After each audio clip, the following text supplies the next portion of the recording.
in the first or second round. I'm going in thinking like, okay, cool, this is a 10-round fight. People out there get rid of him inside 4 rounds. What do we say? Dillian Whyte's had 3 fights in 3 years. He hasn't really boxed anybody. That's why it's great matchmaking. We're not sure what Dillian Whyte's got left. Frank Warren's.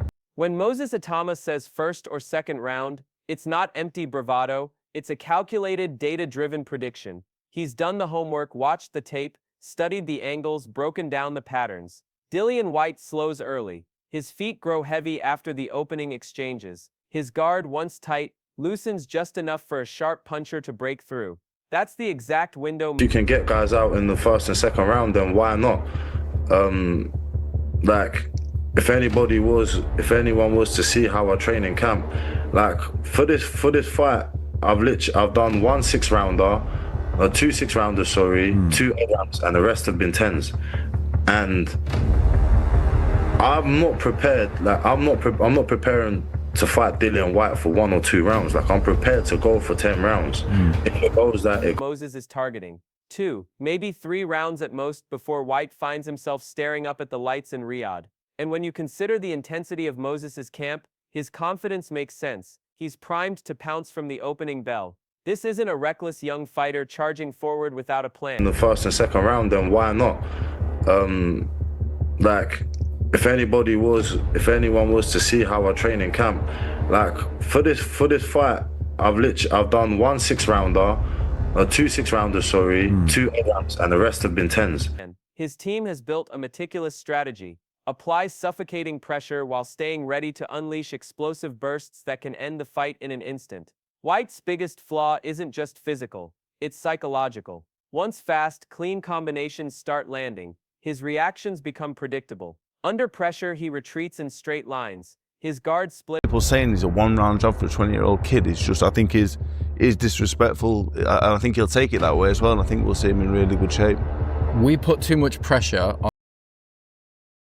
His counters a half beat too slow. The blueprint for beating him already exists, and Moses intends to follow it. Even Dave Allen, who has defended Whyte's in the past, can't ignore the danger. Pride won't fix heavy feet or patch holes in a leaky guard. Even at his peak, Whyte's left openings, and Moses is the kind of disciplined heavyweight who can crash through those cracks with I think he understands the importance of this fight. I mean, what it means to him in his career. So, you know, it's all about now going out now, and it's like all about bullets and gun smoke. Devastating precision. Trainer Buddy McGirt talks about Whyte's renewed mindset, but old habits resurface under fire, and against a young puncher with speed and discipline, those flaws could prove fatal. What's more staggering is McGirt's own admission: he's never studied Moses in depth. That's like stepping into... I'm going to be 1,000% honest with you. I've never seen Moses fight, so I really don't know what he's ready for. He's got to bring it all. I mean, you know, I says, Dill, listen, let's just be realistic here. What could this kid do that you haven't already seen? But can that kid ask the same question? Can Dylan do... To a lion's den blindfolded. In heavyweight boxing, ignorance isn't bliss. It's suicide. That lack of preparation may be the exact weakness Moses exploits. The surprise factor mixed with his explosiveness could end this fight before the 3rd round even arrives. Dave Coldwell, another respected voice, offers Whyte's only one hope: target the body. His advice, however, feels more like desperation than strategy. Whyte's has been folded before by speed and precision, and Moses is faster, sharper, and younger than anyone he's faced in years. And you can't work the body if you can't get close. Moses' footwork will have Whyte's chasing shadows. By the time he closes the distance, he'll already be eating uppercuts and counters that rattle his chin. Coldwell's plan might sound logical in theory, but in practice, it's like handing a man a water pistol and asking him to stop a wildfire. The only investment that makes sense here may be...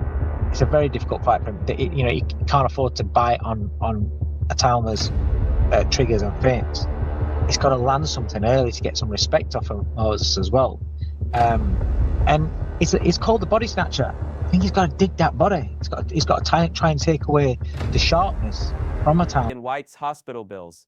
Gareth A. Davies takes a different view, suggesting Whyte's best shot might not come in the ring at all, but in the press conferences through mind games, trash talk, and theatrics designed to rattle the 20-year-old before the first punch is thrown. But here's the problem. Moses Itauma isn't wired like other prospects. He's unflinching, focused, and utterly convinced of the outcome. The noise outside the ring won't shake a fighter who believes he's carrying dynamite in both hands. For Whyte's, the challenge is monumental. For Moses, the path is clear. First or second round, it's not a boast, it's a plan. And if the blueprint unfolds the way he's envisioned, this fight may be over before it even begins. You can't get inside the head of a fighter like Moses Itauma. He's been sparring world champions since his mid-teens, thriving under pressure and growing sharper with every test. If Dillian Whyte tries the table-flipping trap... Yeah, Umar, and I was thinking that next week in Riyadh, Dillian needs to try and get in Moses' head in the fight week. And that might mean an aggressive assault at the press conference. It might mean talking routine. It risks backfiring, making him look desperate and past his prime. Fans see through the act. Gareth A. Davies' call for pre-fight chaos says it all. Team Whyte knows they may be outgunned in pure skill, and when the talking stops, it's Mosesifists that will do the convincing. 2 or 3 rounds might even be generous, if Tyson Fury, Dave Allen, and others are right about how far Whyte has slipped. Even Eddie Hearn, one of boxing's biggest promoters, adds weight to the growing consensus. When Hearn calls Moses an exceptional talent, it's not empty hype. It's the verdict of a man who's seen hundreds of prospects and knows the difference between manufactured buzz and genuine brilliance. His praise carries an unspoken sting for Whyte's, highlighting Moses's long, decorated amateur pedigree while exposing Whyte's lack of it. Moses was groomed in the art of boxing from childhood. Moses is an exceptional talent. You know, he's been in the game a long time. He's got a very, long-standing amateur record and pedigree as well. While Whyte's style has always leaned on raw grit more than refined skill, in a fast-paced shootout, timing and talent almost always trump toughness and guesswork. The subtext of Hearn's words is clear. The smart money is on Moses dismantling Whyte before the veteran can settle in. Dave Allen doesn't sugarcoat things either. He knows inactivity kills fighters, and Whyte has been plagued by long layoffs throughout his career. Ring rust isn't just about timing, it's about survival. If you're not accustomed to the pace, a fresh, hungry fighter like Moses will drown you in it. Allen may pay lip service to Whyte's power and experience, but it sounds more like courtesy than conviction. Deep down, he's siding with youth, speed, and momentum. Whyte's layoffs, combined with the miles already absorbed on his chin, make the early rounds a minefield he may not cross unscathed. Moses won't waste time feeling him out. He'll test Whyte's durability from the opening. Dillian Whyte's not been active the time last, so I'm making time my favourite based on that, but Dillian Whyte's experience, he can punch. No result would surprise me, but I would go with the bell, targeting the weaknesses that have been exposed before. Peter Fury frames this fight as experience versus speed, but in 2025, speed reigns supreme. Yes, Whyte remains a big, strong unit with genuine knockout power, but he's also a large, stationary target. Moses's ability to create angles and fire combinations before Whyte can reset tilts the equation heavily in the young heavyweight's favor. Experience only matters if your body can execute what your mind knows. Recent evidence suggests Whyte's reflexes and reaction time aren't what they used to be. Moses brings not just power but calculated ferocity, the kind that breaks down older fighters far quicker than they expect. One mistimed jab, one slow pivot, and Whyte could be walking straight into a shot he never sees coming. Tyson Fury, never one to mince words, pours gasoline on the fire by mocking Whyte's hats as... It's a good fight to make. Dillian Whyte's got the experience. He's also, he can punch, he's strong, he's a big unit. But can he negate the speed, the power and the ferocity of this young heavyweight coming? And he gives angles, he's a good boxer as well. So that's the thing. You've got experience against somebody who's up and coming that hasn't been tested yet because he's so sharp, so deadly with his punches, and and he's very explosive. So time will tell. But Dillian Whyte knickers. Beneath the banter is a clear message. Whyte no longer has the grit to survive a dogfight. If Fury, who has seen Whyte's hats up close under pressure, believes the fire has dimmed, then stepping in against a young, explosive heavyweight like Moses is like walking into a guillotine. Critics might call Fury's words cruel, but they come from a champion who's studied Whyte's firsthand, and lately the evidence hasn't been pretty. Against Moses, Whyte's hats isn't just fighting a dangerous opponent, he's fighting the weight of public perception, with everyone watching to see if he folds again. Fury doubles down, reminding everyone why this is the perfect time for Moses to take the fight. 2 years out of the ring is an eternity in the heavyweight division, especially for a man who has already endured punishing wars. Sure, Whyte can still punch, but what use is power if you... Talked about a lot, didn't he? He won't fight this, he won't fight that. Who's a coward now, coward? Who's a shithouse now?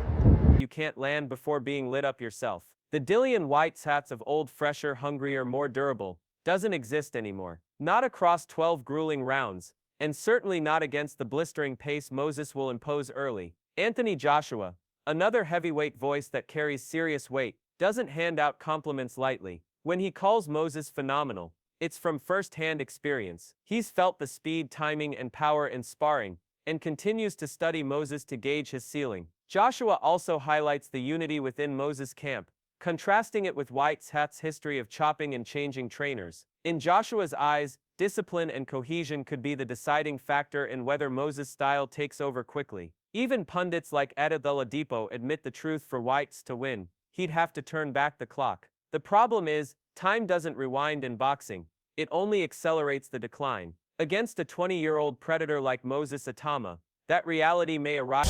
For Moses, I think it's a very good time to fight Dillian. He's had a couple of years out the ring. But, you know, make no mistakes, Dillian Whyte is a massive puncher to head and body. I know he's taking it very serious. I'm speaking to Ty Mitchell, who's in training camp with him. And looking forward to the fight. You know, it's a big step up for Moses because he hasn't really fought anybody on Dillian's level. The old Dillian, it was a couple of years ago.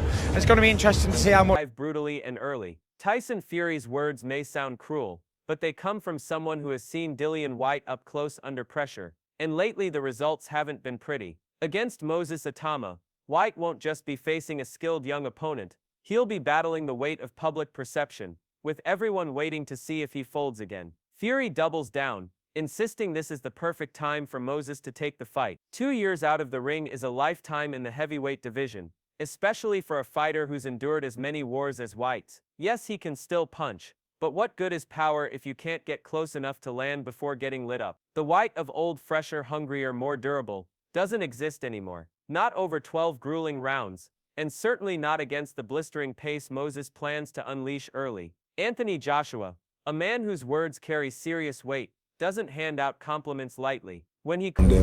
Honestly, and you're as good as your team, but I think he's got a really good team around him. After being in the ring with him and studying him, still studying him now, I think that he's the one to edge. Calls Moses phenomenal. It comes from first-hand experience. Joshua has felt the speed, the timing, the power, and still studies Moses to gauge just how high his ceiling might be. He also highlights the cohesion of Moses' camp, contrasting it with Whyte's history of chopping and changing trainers. For Joshua, that stability and discipline could be the deciding factor in allowing Moses to impose his style from the very first round. Even pundits like Itauma admit the reality: for Whyte's to win, he has to turn back the clock. And even then, it might not be enough.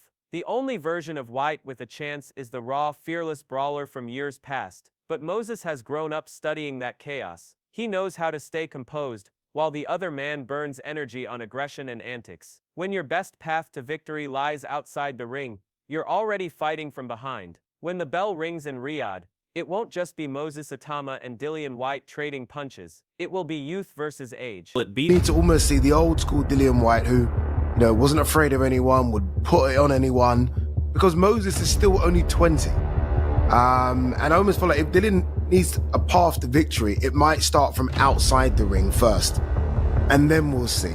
Because there would have been a time when Moses is growing up and he's watching Dillian Whyte. Momentum versus rust. The promise of a new era against the remnants of the old guard. If Moses delivers on his promise to finish the fight inside 3 rounds, it won't just be another knockout. It will be the night boxing acknowledges a 20-year-old as a genuine threat to the sport's biggest names. For Whyte, this is last stand.